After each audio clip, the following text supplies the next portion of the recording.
ba technical abakozi ba government betuwadde emirimu twagala basigale wakati naye butuwulira obukundi bwe beetabamu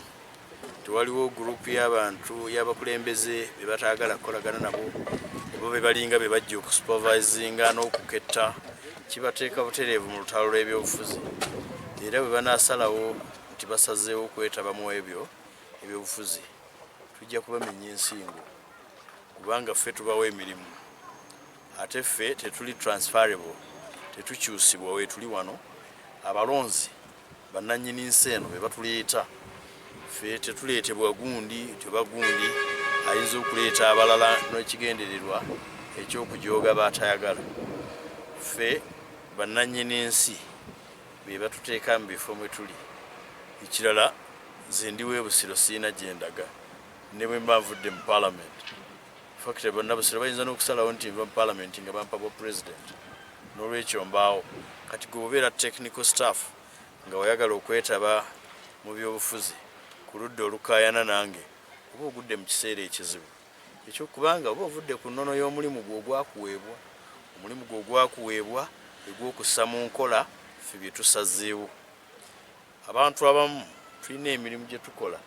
tetuli bakataala bakweranga ekifo kino gavumenti yali tesobola kifuna kuteekawo ddwaliro singa tekwali kufuba kwange ekisooka okumatiza Profesa Nsibambi ne famire ye n'okubawabula ku ngeri ki gye bayinza okukwasa community ekifo kino kye baali baagala ogiwa naye nga bagala tukiwaani kubanga bonna babbi ne tukola enteekateeka y'okuwandiisa ba trustees I did it nakikola okusobola okuganyula ekitundu kino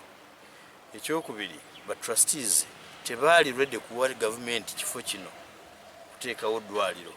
nga baga lwaki yo gavumenti tegenda nenoonya ettaka neegula kuba buvunaanyizibwa bwayo era ekyo nekiyingiramu gomubaka w'ekitundu ne tukiddamu mu nteekateeka eno nze mu lukuŋŋaana luno tebampise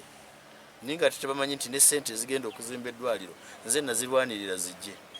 kale oyinza okulaba ebifaanana bwe bityo ebbaluwa n'ogiwandiika ng'eriko ne chairman wa NRM akole ki what business has he got to do with this giso akole ki wano waliwo ebyoketta naye nga ababaka b'ekitundu fembi tulekeddwa ebbali nodira chairman we C5 n'omuweereza ebbaluwa ku makya ga leero ati nkuyise wano bwe wati no tetuyinza kukikkiriza bano bwe baba baagala kuguluba naffe bajje tugulube ekyo nkimaliriza eddwaliro tulyetaaga kubanga abantu bebaweze bangi mu kitundu kino n'oluguudo luyisa abantu bangi n'obubenje bubeerako n'olwekyo twetaaga eddwaliro mu nteekateeka ya gavumenti ya planning twandibadde tugenda na ku health center 4 naye kale nyamantono okaana eri mu nkwawa kasita teba ya kapa tugenze ne lino naye kyovola tusazeewo tuga tulina kuzimba nga tudda waggulu kubanga ekiseera kijja kutuuka likule lifuuke health center 4 sina kindi hospital kubanga ojja kwesanga ekiseera kijja kutuuka nga hospital tugambe eyewa Kiso eri wala batuuze abanaaba bali wano ali naddala mu nguudo zino mu 7 zatakola obadde osuubira ki ng'abantu n'okutuuka ewa Kiso omuntu aba afudde ebinnya byokka bimutta omukyala bw'aba akuzaala omwana aba amaze okufuluma n'ebifaanana bwe bityo so twagala tukolere wamu nga tetutunulire nanjawukana za byabufuzi owulidde era tugenda kuba nga tulissaako amaaso okulaba eddwaliro lino bwe litambula ne bwe liddukanyizibwa kama abakuume